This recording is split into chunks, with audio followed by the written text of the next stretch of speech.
মার্কিন বাণিজ্য মন্ত্রীর বিস্ফোরক মন্তব্যে তোলপাড় আন্তর্জাতিক অঙ্গন। রাশিয়ার জ্বালানি কেনা বন্ধ করে আগামী 1 থেকে 2 মাসের মধ্যে ভারত যুক্তরাষ্ট্রের কাছে ক্ষমা চাইবে এবং যুক্তরাষ্ট্রের সঙ্গে বাণিজ্য চুক্তি করতে আগ্রহী হবে, এমন দাবি করেছেন মার্কিন বাণিজ্যমন্ত্রী হাওয়ার্ড লুটকিন। ব্লুমবার্গকে তিনি বলেন, আমার ধারণা 1 বা 2 মাসের মধ্যে ভারত আলোচনার টেবিলে আসবে, ক্ষমা চাইবে এবং প্রেসিডেন্ট ডোনাল্ড ট্রাম্পের সঙ্গে চুক্তি করার চেষ্টা করবে। লুটকিন ভারতের প্রতি হুঁশিয়ারি দিয়ে আরও বলেন, যদি তারা যুক্তরাষ্ট্রের পক্ষে না দাঁড়ায় তাহলে তাদের পণ্য আমেরিকার রপ্তানিতে 50% শুল্ক আরোপ করা হবে। এর আগে মার্কিন প্রেসিডেন্ট ডোনাল্ড ট্রাম্প সামাজিক যোগাযোগ মাধ্যম ট্রুথ সোশ্যালে পোস্ট দিয়ে মন্তব্য করেন, দেখে মনে হচ্ছে আমরা চীনের অন্ধকারে ভারত ও রাশিয়ার কাছে পিছিয়ে পড়েছি। আমি 3 দেশেরই সফলতা কামনা করছি।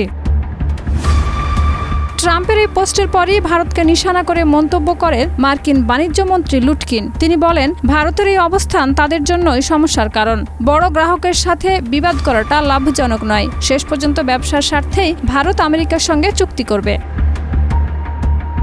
ভারতকে কঠোর সমালোচনা করে লুটকিন বলেন, ভারত তাদের বাজার খুলছে না, রাশিয়ার তেল কেনা বন্ধ করছে না এবং ব্রিক্স থেকে সরেও আসছে না। যদি তারা রাশিয়া ও চীনের সাথে মেলবন্ধন করতে চায় তাহলে করুক, কিন্তু যদি না চায় তাহলে ডলার ও যুক্তরাষ্ট্রকে সমর্থন করতে হবে।